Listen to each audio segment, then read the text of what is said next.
Hello everybody, Gamerboy here, and today we got a special video going on because when this video uploads it will be New Year's Eve, and I have been wanting to make a special video for New Year's since, let's say, halfway through the year, and I felt the best way to do that was to make, a huge list video.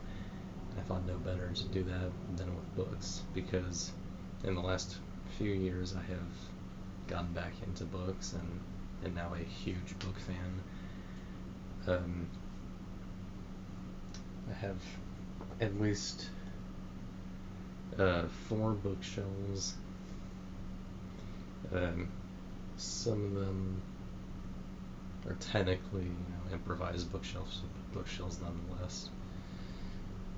And I have been reading a lot of books this year, and I guess my inspiration for this list, not only to do something big, but also, I've heard, schools would have this program for their library where you read a certain amount of books, I think in a month or a year, I don't remember, and you win a prize. I'm not going to win a prize, but the prize will be for you guys, and that's going to be the video. So this will be every book that I've read in 2022, and let me look at my list, because I made a list to see how many books I have read in 2022.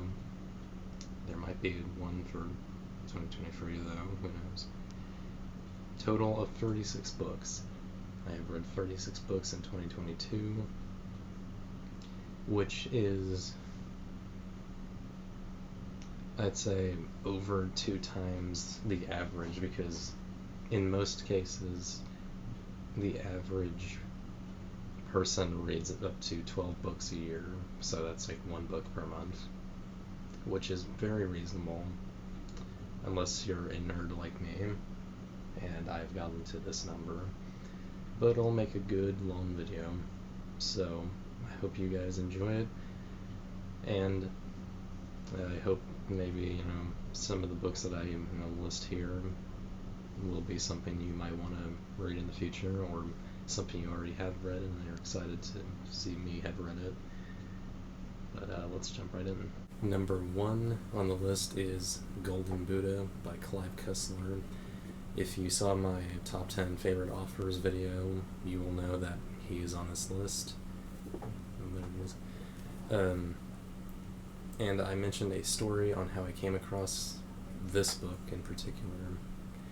I'm not going to mention that, but if you want to hear the story, go watch the author's video. Nonetheless, I came across this book, decided to read it, really enjoyed it. I thought it was going to be like Indiana Jones based on like the title and overall idea, but it's not. I still liked it nonetheless. It's about the crew of a ship known as the Oregon, it's part of the Oregon Files series, and right now they're tasked to retrieve the Golden Buddha, which has been missing for a long time, and they're trying to get it back to the temple where Dalai Lama is. He even has his own sort of chapters, or at least chapters with him in them, which is pretty cool. It's a decently action-packed book. Well, it's a bit more spy-ish. It doesn't rely on action mostly. It focuses on the crew a lot, so we're gonna get a lot of character moments and backstory from the crew, and which is interesting. And Cussler seems to have done it for his other books. Let me find it here. There is a cast of characters list to sort of help you keep track of the characters, I guess. I don't know how many other books outside of Cussler do this, though I'm sure it definitely is easy for a book with a big cast of characters that sometimes might be hard to keep track of, especially if you're not gonna read huge chunks of this book daily.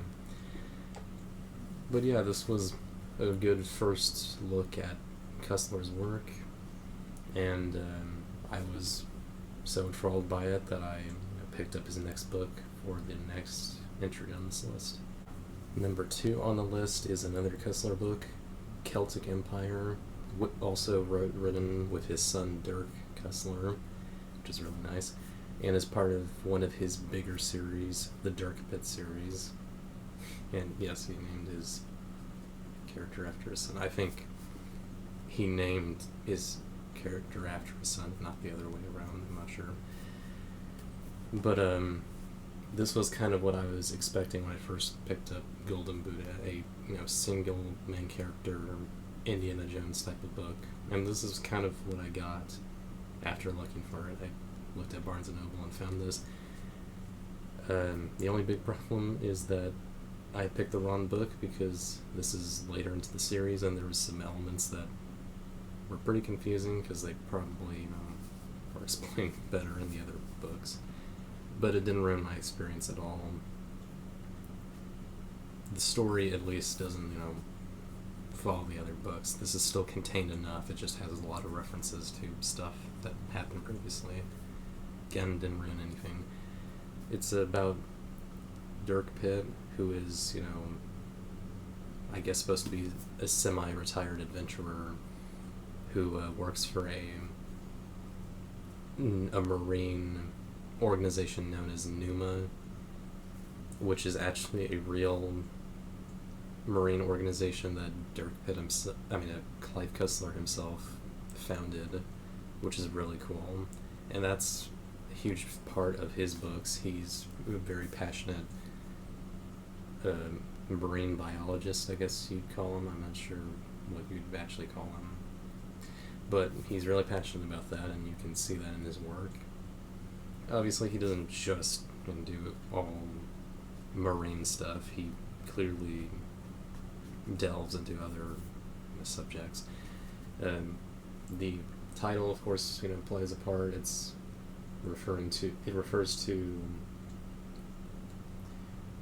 the Egyptians, finding a Celtic empire or something. I think that's what it is. They go to Ireland because they're running away from people. I don't know if that's a complete spoiler, but I'm just trying to explain the title.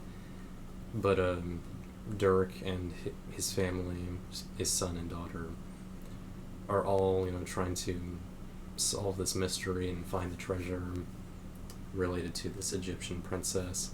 And of course there are bad guys trying to get the treasure for themselves. And somehow all of this is tied to some sort of plague, some ancient plague. But that's all I can really say without spoiling it. I like this book for, my first time with Dirk Pitt, though I also, went back a lot of steps to his first book, which is also on this list, and it was a little smoother, but still pretty good. Really liked it. Number 3 on the list is The Old Man and the Sea by Ernest Hemingway. This is a very classic book, and that makes sense because Hemingway is a classic author. He's well known for Farewell to Arms and other stuff. I can't remember the rest of his work. This is what would be considered a novella, really short book. It's not like any other book because it has no chapters. It's just one solid, self-contained story. I tried to read it in one sitting. Didn't go too well, but I still liked what I read. And it is basically what the title suggests, The Old Man and the Sea. It's about an old man who just, goes fishing and ends up, trying to get this really big fish, and that becomes his obsession. It's a little bit of a Moby Dick sort of thing, except it's not really about revenge, but it's still about obsession. And then there's the little things in between, like when the old man is at the town he lives in and he hangs out with this kid who helps him fish. We learn a bit about him, of course, and then just other little things. It's a pretty decent book if you like a really simple story about a man fishing. It's more than that, but it's still pretty good. So I would recommend it, though I'm sure your teacher, if you are in school, will recommend this. By recommend, I mean force you to read it. But oh well, I'm sure it's better than most old literature that they force you to read. Number 4 on the list is Kitchen Confidential by Anthony Bourdain. This is his autobiography from 2007. 2000. Never mind. I read this early in the year along with the others, and I really liked it. It's definitely not for everyone. There's like a certain type of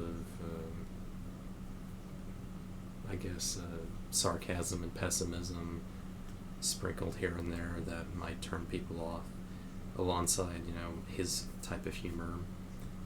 But that's par for the course with him talking about the profession he's a part of. It's all about the ins and outs of being a chef, including some of the little dirty secrets here and there, like not buying fresh fish when you should, for your restaurants because it's cheap. Same with any other type of meat. Just little things here and there. Aside from all those things, this is a pretty good book. I enjoyed it for the most part. Obviously, some of those pessimism moments brought me down a bit, but not by much. I still enjoyed it. There are moments in this book that are a little bit more, different or powerful. If you, knew a bit more about Anthony, watched his show, and liked him a bit, but also if you, know that he committed suicide, I believe in 2015, I don't remember, which, was unfortunate, but it happens. But yeah, it's a little bit more powerful that way, though you could say that with a lot of biographies or autobiographies. But yeah, I would recommend this book enough if you're interested in cooking, the secrets of chefdom, and don't mind reading the thoughts of a more sarcastic and just different man. For number 5, 5, 6, 7, 8, and 9 on the list is the Percy Jackson books by Rick Riordan. I think Riordan. It's a little hard to pronounce still. Like I said, this is my first series on the list. I basically started these early in the year and finished it much later in the year, and this was pretty good. I picked up this box set at Target because I heard good things about the series and heard that Disney was making a TV adaptation for Disney Plus. And if you've been on my channel long enough, you know that I released a reaction trailer for the teaser alongside Mandalorian Season 3. And I really liked these books. They were pretty fun. It's always interesting, reading stuff meant more for kids, because I've done that a couple of times in the last couple of years. And it's always fun. I'd say and a lot of people have said this is a good alternative to Harry Potter, whether or not you like those books or movies and want to jump onto something new, or you want something to replace it after all of the stuff with the offer. If you know what I'm saying. These are pretty good. It's definitely got similar elements to Harry Potter, but it's not a complete ripoff. It's about the title character, Percy Jackson, who used to live his life as a normal person in New York City until he sees weird stuff and finds out that he is a demigod, half human, half god, and that his father is the god of the sea, Poseidon, and now he must take part in different quests, and he makes new friends. It's got those similar edges to Harry Potter, but it's still got a lot different about it.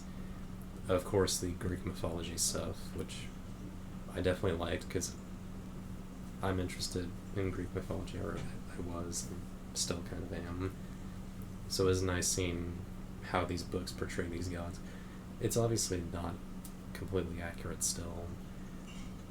Obviously, they can't really reference a lot of the sex and overall depressing stuff that does happen. I mean, there's still dark elements mentioned, especially for any of the tales within Greek mythology.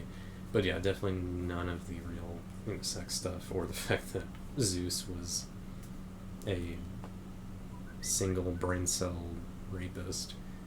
Though I guess a lot of the Greek gods are rapists, surprisingly, except for Hades, who in these books is portrayed as an evil person, kind of like with Disney's Hercules, which isn't too bad, but it would be cool if Hades was a bit more, chill. I mean, in the later books, he turns out to be not as bad, but he still isn't what I had imagined the real Greek mythology version of Hades would be like. I still enjoy these books nonetheless. Obviously, I'm not going to measure their quality off of accuracy. I definitely recommend them to you guys, whether or not you're a kid or not. I hope Disney does the TV series justice when it comes out in 2024. I'll probably even do a review series on it when it's out. So I hope you enjoy these if you decide to pick them up. Number 10 on the list is The Creative Gene by Hideo Kojima. If you don't know, he is was a lead developer at Konami and is famous for creating the Metal Gear Solid series, well, the Metal Gear series, and also Death Stranding. And in fact, he announced Death Stranding 2 at the Game Awards, which is pretty cool. And he has some other project, I think, I don't remember. Nonetheless, this is, of course, also a autobiography, just like with Anthony Bourdain. This one is a little different because it's actually a compilation of, let's see here, I should mention, I think it's all taken from interviews from a Japanese magazine.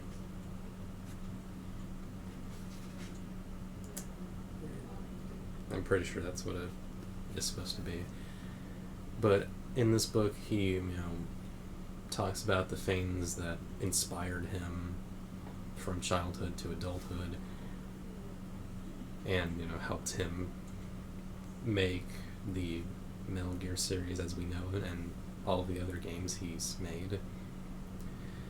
A huge chunk of this book, or pretty much the entirety of this book, is him recommending and summarizing different pieces of media, a lot of them books, which is pretty cool.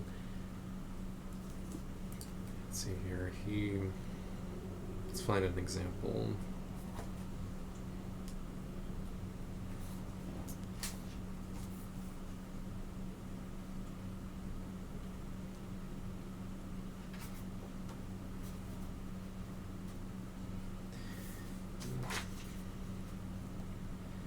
See, he in this one he recommends The Notebook, The Proof, The Third Lie, written by Agota Christoph, which he mentions is his debut novel in 1986. It's set in a village bordering Austria in which the author had lived during the tail end of World War II. Okay, that's pretty cool. I kind of forgot about that chapter, honestly. I'm just trying to find something to read off of. But yeah, there's quite a bit to take from this book, and a lot of, stuff to look up that he recommends. So that's pretty cool. It's not only a look into this man's life, but it's also a great way to find your next big book to read. One part I will mention that I definitely remember from the introduction that really stuck with me is how Kojima still loves to go to an actual bookstore and just look at everything. That's kind of how I feel about bookstores, how I feel about picking out a book. Definitely what I do at Barnes & Noble. So I'm glad we have that sort of thing in common. I hope you guys, check this book out if you're interested in the man himself. It's probably better to get on digital because this is hefty in the price for the amount. Though, I guess if you're a Kojima fan, it's not too big a price. Number 11 on the list is Vampire Hunter D, Omnibus Book 1, written by Hideyuki Kikuchi. I'm not that great at pronouncing some things. And this was originally written between 1985 and 1986. And of course, by the title, or the thing here, it's an omnibus of multiple, shorter books that this guy wrote in the 80s, and it's supposed to be a sort of combination of sci-fi, horror, and other little things. And as the title suggests, it's about a vampire hunter named D, who turns out to be half vampire, which makes sense if you've watched a lot of vampire stuff. And he just kind of goes around this post-apocalyptic world and, hunts vampires and other creatures, but mostly vampires. I'd say this is a pretty good book, especially if you like vampires or just like, Japanese stuff. This was a pretty cool book to come by, even without me entirely liking the contents, because the cover is cool. It's the first novel that I bought that's published by Dark Horse, or the first Japanese novel I've ever really read other than The Creative Jane, which is of course a biography and not a fiction book. Nonetheless, I think it's decent. It's well written enough, and it's pretty detailed on the world, which is set, as the back of the book says, 12,090 AD. That's quite a long time. So yeah, if you like vampires, you like little bits of sci-fi or post-apocalyptic stuff, then you definitely want to check this out. Next at number 12 is Mozart. Can we say that? Mozart, A Life by Paul Johnson. I got this book at my library. I thought I'd give some library books a shout out, as I've read quite a few on this list. And this is, of course, a biography about Mozart himself, which was, I believe, written in 2013. I would show you, or at least look at it if I had the book with me. Too bad I don't. But that's pretty much what it is. It's a biography of Mozart, and it is interesting. It might not give you a whole lot new if you know a lot about Mozart, but I know just enough and enjoyed it fairly enough. There is definitely a cool little thing mentioned at one point where Mozart copied a piece of music played at a church just from memory. He didn't look at any of the notes or anything because at that time church music was a highly guarded secret, and if you copied it, you would likely be excommunicated. But the Pope was so impressed with Mozart that he rewarded him with a medal of some kind, I believe, which is pretty neat. Obviously, I wouldn't say you guys should go out and do something that the church wouldn't want you to do and hope you get rewarded just because you're cool at it. But this was a interesting enough book, and I'd recommend it if you can find it. I don't know how common it is to find, because I didn't look that up. Oh well, you might find another good Mozart book. So, number 13 on the list is yet another library book, and that's, there you go, Tarzan of the Apes by Edgar Rice Burroughs, and was written in, I think, the 50s, I believe. And of course, if you're familiar with Tarzan, that's where that character comes from. Originally written by Edgar Rice Burroughs. And it's quite different than the versions that you might know. It still has a lot of the basic elements. Tarzan was a baby who was raised by gorillas in the jungle of Africa, and eventually grew up to be very strong, very jacked, and eventually meets with some real humans who are just exploring, trying to find stuff, and it has a romance with Jane. So yeah, those are the basic elements that do make it into the Disney movie, which is one of my favorite movies of all time. But yeah, there's still a lot different of it. It's obviously more violent and dark than the original, and I wouldn't say this book is racist, but it's got those old-timey elements, like Burroughs didn't think what he was saying in the book was exactly offensive, because technically he is sort of sensitive with the topic, but he's still saying it in a way that's a little because the book includes like a part where Tarzan is facing off with a hunter who, spoilers, kills his ape mother, and the hunter happens to be African, and they fight, and he kills the hunter and ends up eating him, because that's what sort of gorillas do to their finished prey, or their finished combatants. And Tarzan does this, but he does afterward think, was that a good thing to do?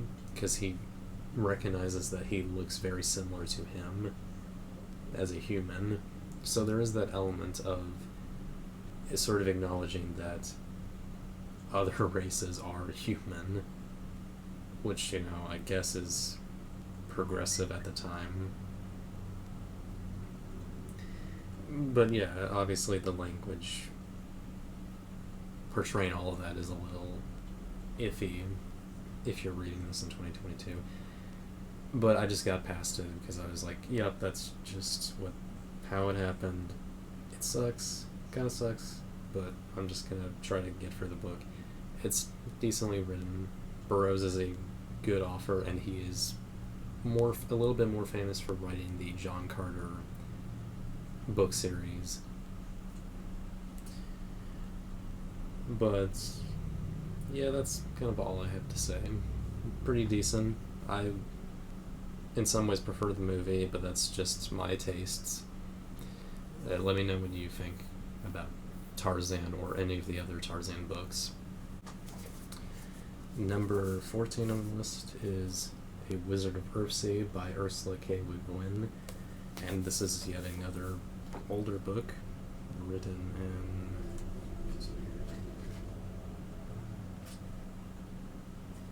in 1968, and this is sort of in the same era and caliber of Tolkien and C.S. Lewis, who I've all mentioned in my Offers video, with Tolkien and Le Guin being actual entries on my list.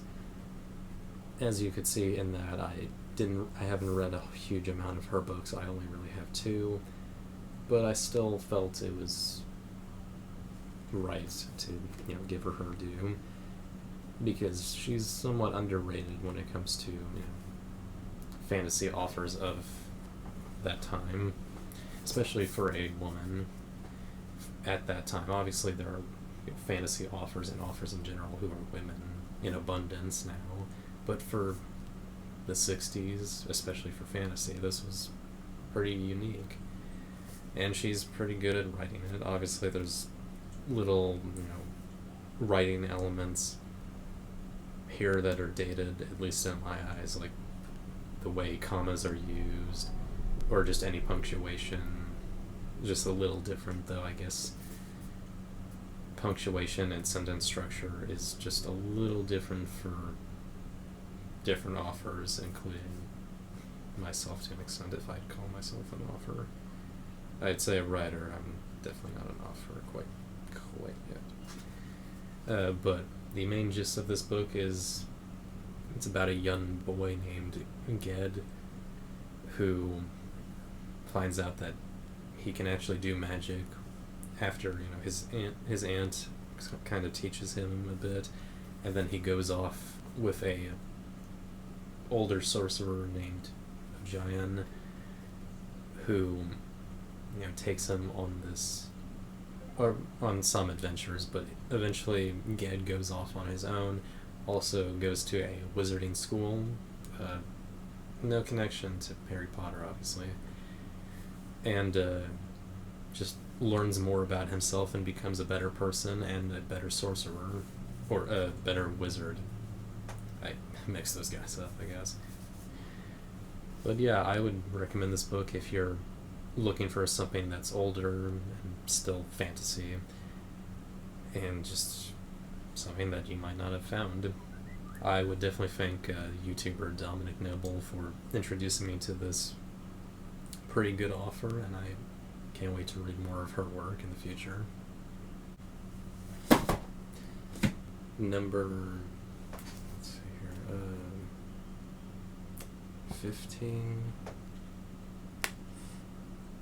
16, 17, 18, I believe, are Vinland Saga Vault Books 1 through 4 by Makoto Yukimura, and this series, I believe, started in 2014, and of course is a manga series set during the 11th century, during the war between the English and the Scandinavians, I believe, if that's how you put it. It's basically a Viking story, though obviously Viking has a specific meaning contrary to what some of us believe, which is supposed to be a term for traveling or raiding. But nonetheless, I really liked these books quite a bit when I read them. Obviously, you might know the anime adaptation, which is getting a second season next month, which is pretty cool. There are a lot more volumes, obviously, or a lot more books. But this is supposed to be all of season 1, so that's pretty cool. And I can't wait to read the other ones. And I think the whole series is going to end at some point, from what I've heard, for the manga at least. But yeah, these are really good. They're pretty epic and action-packed. It's about a young boy, or teen basically, named Thorfinn, who, works for this, group of basically Vikings, and one of the people there, the leader, killed his father, so he's just hanging around him so one day he can duel him and get his revenge, which is a pretty interesting yet dark idea, and I enjoyed it. As I mentioned in my offers video when I brought up Yukimura and these books, they're obviously pretty dark and include violence, no surprise, and little brief moments and references to sexual assault. So keep that in mind, obviously. But yeah, it's a war story, so definitely a lot of violence and death. So if you're fine with all of that, or are used to manga like that, then I would definitely recommend these books, or even the anime, which I've heard is a good enough adaptation. Number 19 and 20 on this list are Six of Crows and Crooked Kingdom by Leia Bardugo, and were released in 2015 and I think 2016. Let me look. Yeah, 2016. And they're basically young adult books, as you'll find them in that section at Barnes & Noble and probably a library. She is she is not more well known, but she is well known for her other series, the Grisha series, which these are in the same universe and are sort of adapted into a Netflix series along with that series, which is called Shadow and Bone, if you want to find that. These books are about a group of skilled thieves who are given the biggest mission of their life. They have to go break into this very different, this very big and, let's say, strong prison, very impenetrable prison, at least it's perceived as so, and they have to go find an important person and bring him back alive, mostly. And obviously I won't mention the plot of the second book because that actually spoils the plot of this one, but these two are part of the standard duology, which is not something I usually come across with most fans, but these are really good books.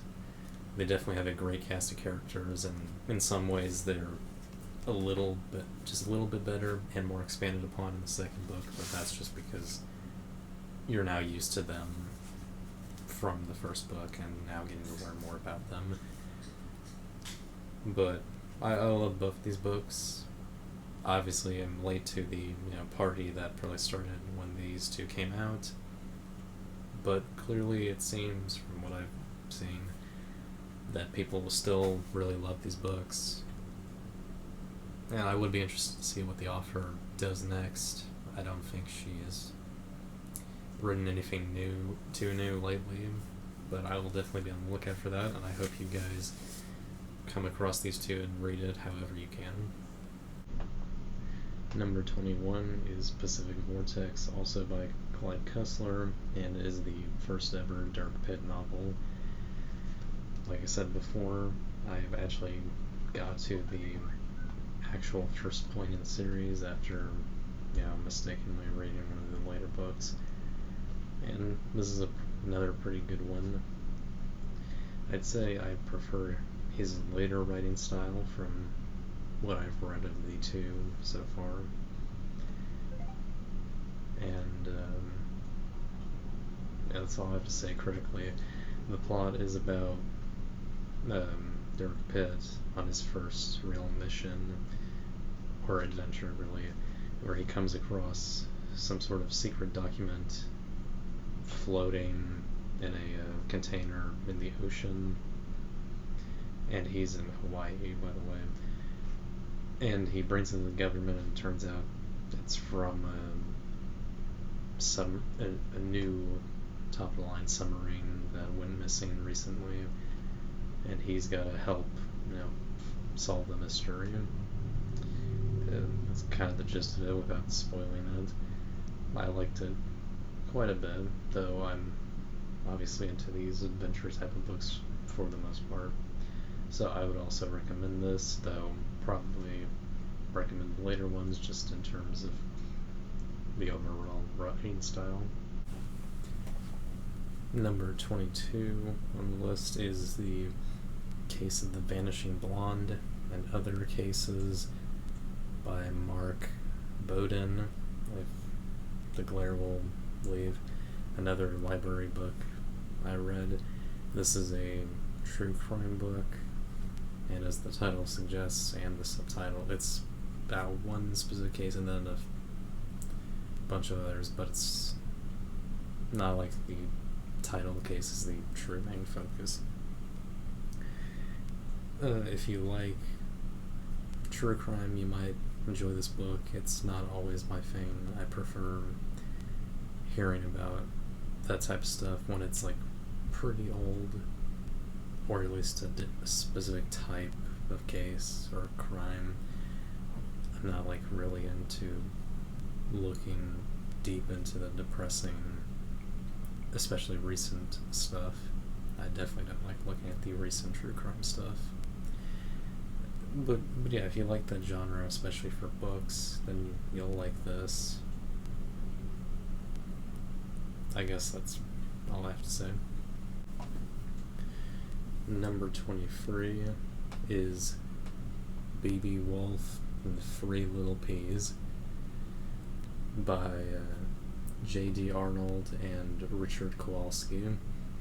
I forgot when this was made, but it's a graphic novel this time. We're now at the American graphic novels, and is a retelling of the Big Bad Wolf and the Three Little Pigs, told through the eyes of Black America. Yeah, that's what it is. The Big Bad Wolf is now a stand-in for a black man struggling with his family in a more animal version of America. And of course the pigs, including the Three Little Pigs, are supposed to be white people who are very prejudiced against black people and want to make their life miserable. Of course, the story is supposed to be also set, I believe, in the 40s for the most part. It's a very sad story, not just because of the subject matter and the struggle of our main character, but the ending definitely takes a really dark turn, though the story does take a dark turn earlier, but still it's dark. I would recommend it enough if you like twisted versions of fairy tales or anything to do with social commentary. If you're wanting something short enough that you can maybe write a English piece about, especially if you have to write something involving social commentary. But that's pretty much all I have to say. Unfortunately, it's from the library, so I don't have it, so I can't show any comic panels, but it does look good. For number 24, we've got yet another library comic, and that is The Batman The Dark Knight, Volume 1, Night Terrors by David Finch, Paul Jenkins, and Richard Friend. This was released, I believe, around 2001, when the New 52 timeline for DC was really happening, and this is pretty much one big story, of course, made up of comic issues compiled into a single volume. It comprises of Batman kind of solving a mystery, as he usually does, with some sort of crazy toxin being made and produced that just gives everyone who takes it super strength, no different from, kind of what Bane has. And it ends up involving other DC characters like the Flash and Superman, which I think is pretty cool. It's not just Batman. And I would mostly recommend it. Obviously, I've read better Batman comics, but this isn't bad. 25 on the list is Hatchet by Gary Paulson, and this was released in 1987, and it is a more kid-oriented book about a young boy who, well, I think he's a teenager, but nonetheless, a boy who ends up crash landing into the Canadian wilderness and needs to survive long enough for someone to eventually find him. If you're into survival stories, you'll definitely like this. I found it decent enough, well written enough. It wasn't absolutely my thing. It was short and sweet, but I don't know, there's something about it that didn't care too much for. Maybe in my mind, a survival story works better for me personally for a movie or other mediums, but again, this is still well written. I'm not faulting it on the writing or anything. It just wasn't quite my thing, but it's fine if you like it. Yet another library book for number 26, and that is Thomas Jefferson and the Tripoli Pirates by Brian Kilmeade and Don Yeager, and this was released, I believe, in 2013, I think, and is a historical biography. Just a historical book. It's not a biography, and tells the story of Thomas Jefferson, who was pretty much greatly involved in a conflict between America and the Tripoli Pirates, but also a specific part of Morocco, I believe. Sadly, I blanked out now on certain details, but it was a thing that happened for sure.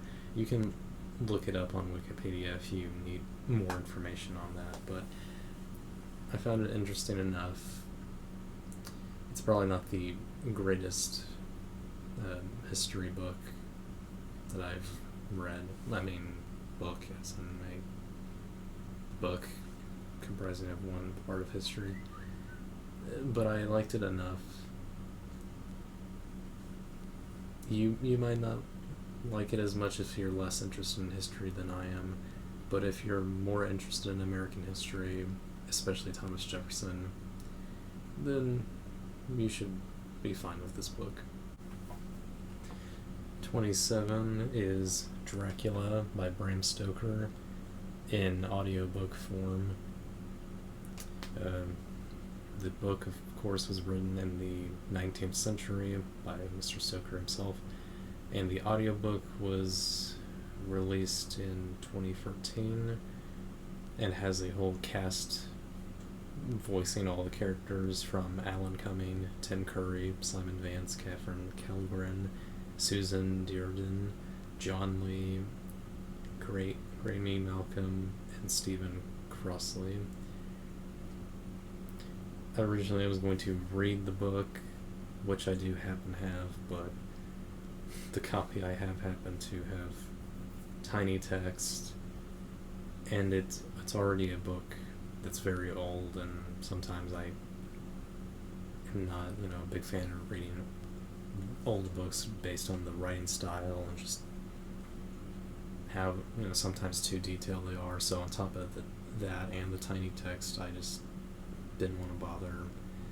So I read the audiobook and had a better time, which helped because of it being quicker and also the cast of actors playing these characters, and I found it fun enough. It was also fun to listen to during October and just have a fun vampire-filled time. Not much else to say because the title explains itself, especially if you're versed with vampires. I mean, Dracula is one of the most famous vampires of all time, and this book started it all.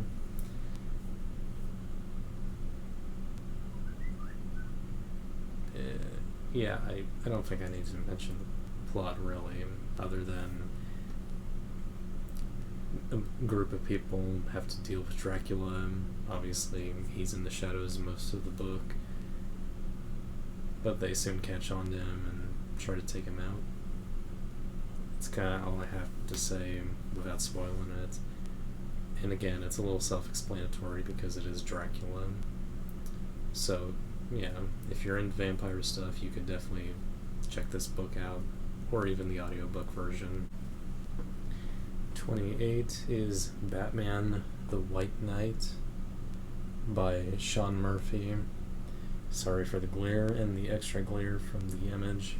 This was released in, I think, 2019 or 2020, and is supposed to be sort of a new take or reinvention of Batman, just a little bit. The plot is set around Batman trying to take out the Joker yet again, and while he's beating him down, Joker ends up taking some pills that happen to be at this pill factory, and they end up taking away his insanity and also his pale skin and green hair. And on top of that, lots of people are filming Batman's beatdown of the Joker, and it brings a whole new rise of dislike or disdain for Batman and people wanting to see him taken down. And on top of that, Joker, who is now reformed and is known by Jack Napier, not only reunites with Harley Quinn and patches things up and even later on marries her, he decides to run for mayor and try to take down the Batman. I thought this was a very interesting comic, and as much as I love Batman, it was interesting seeing sort of Joker's side being weighed upon or being put in higher favor in the story a bit more than Batman. But it's not like, oh, he's the villain now. He just, is put more into a light of he's not making it easy for himself, and he's very angry and thinking he can only do things himself and only his way. And I think this was a good look into, what would happen if Joker was sane again, though it's not the first time it's happened in a Batman story, but I think this is one of the best versions of that. And this comic was apparently so well received that it's its own universe and has its own spin-off comics, one of which I will look at later on this list. 29 on the list is another audiobook, A Knight of the Seven Kingdoms by George R.R. Martin. I believe it's a sort of compilation of short stories written in the 90s mainly, and is set in the Game of Thrones universe, which was probably a given if you know who George R.R. Martin is. This was the first book by him that I've read, even if it's an audiobook form. And of course, if you've been on my channel long enough, you know that I did watch House of the Dragon, which is an adaptation of one of his books and is set in the Game of Thrones universe, so that was my first taste of it. I liked it well enough and decided to give one of the books a try, and that was this. The simple plot is about a hedge knight named Sir Duncan the Tall, who goes around the Seven Kingdoms trying to do knightly deeds, along with his squire known as Egg, and they just basically do knightly stuff. Of course, it's a compilation of short stories. It's all self-contained and doesn't have the biggest impact on the Game of Thrones universe as it seems. It's just, supposed to be a plain and simple story about a plain and simple knight. And I quite liked it. From what I can tell, it's definitely the least dark and depressing of a Game of Thrones story, so that's definitely good if you want to try out this universe, but you don't want to get right into the depressing stuff. So I would definitely recommend this, especially in audiobook form. It's narrated pretty well. Number 30 is the Star Wars Thrawn trilogy by Timothy Zahn, which were written between 1992 to 1994, I believe. Let's see.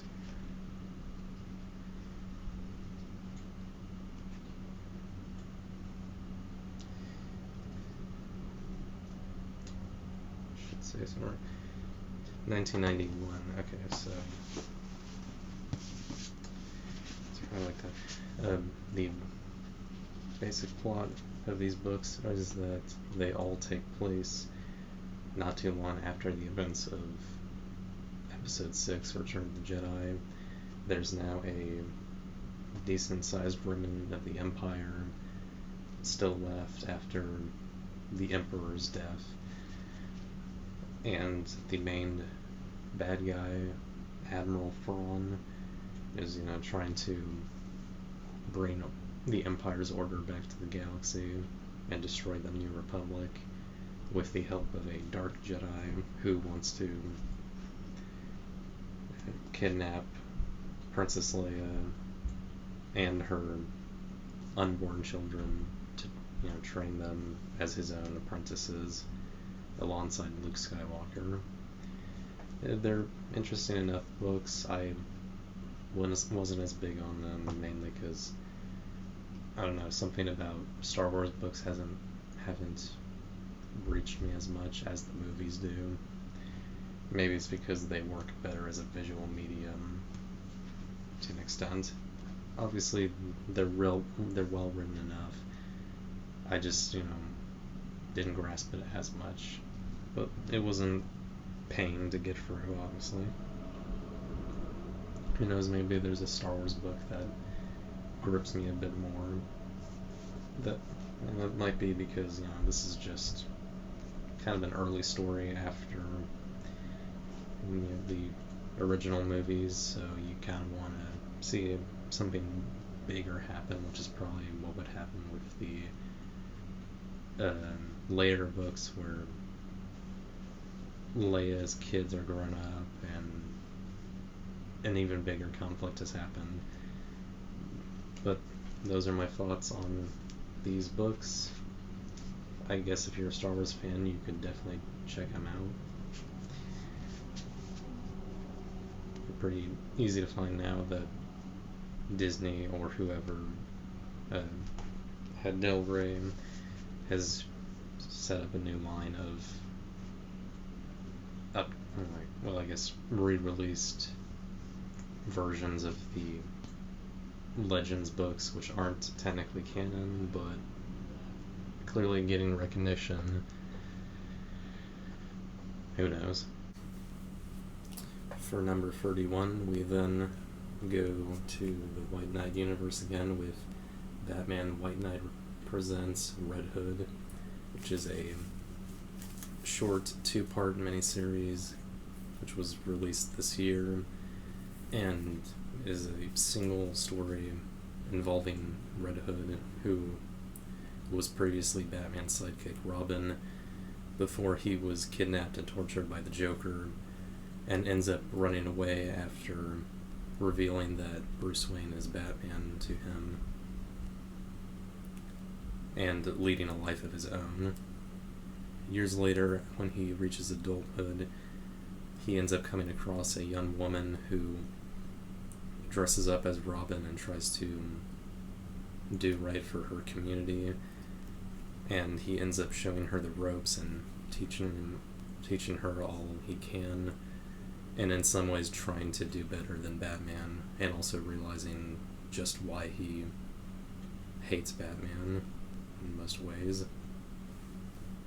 This is, from what it seems, a kind of a setup for Red Hood's appearance in the Batman Beyond the White Knight series, which is also something that came out this year, but I've only read this, and this was honestly pretty good for a miniseries. I think it's a nice little look into Red Hood's perspective on things, and you definitely sympathize with him, and you kind of put together just, how someone might deal with the trauma of leading a life as someone's sidekick, or a sidekick to someone like Batman, and dealing with someone like the Joker. So I definitely recommend this. I'm sure they're easier to come by on Kindle or Comixology, the actual comic app that Amazon made, I believe. And then for number 32, we've got The Riddler Year 1, Books 1 and 2, which were also released in 2022 and are meant to be a prequel miniseries to Robert Pattinson and Matt Reeves' The Batman, which I did a review on this channel. This is meant to be, of course, a origin story for the Riddler to show the process on how he became Gotham's most notorious criminal, at least for now.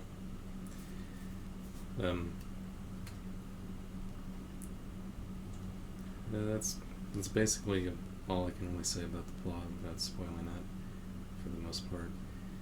It's a very interesting set of comics. This is only 2 of 6, and the other 4 haven't come out yet.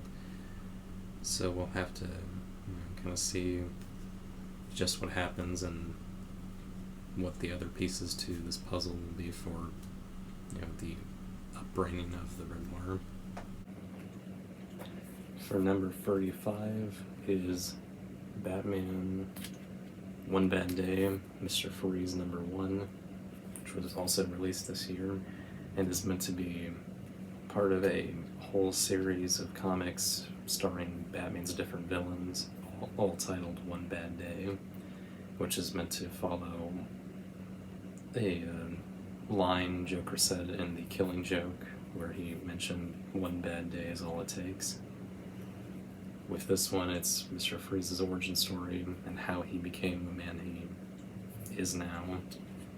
Of course, most people know Mr. Freeze's origin story, but if you don't, then you should, probably pick this up and read to find out. Though there are definitely other ways to find out for sure. But I would mostly recommend this. Well, I hope you enjoyed this video, and I hope you guys have a happy New Year's. This was some decent fun to make, and definitely a lot of fun to read all those books over the year. So I hope you like, comment, and subscribe, and stay tuned for more videos, hopefully on New Year's Eve next year. I'll do another video like this. Until then, have a good day.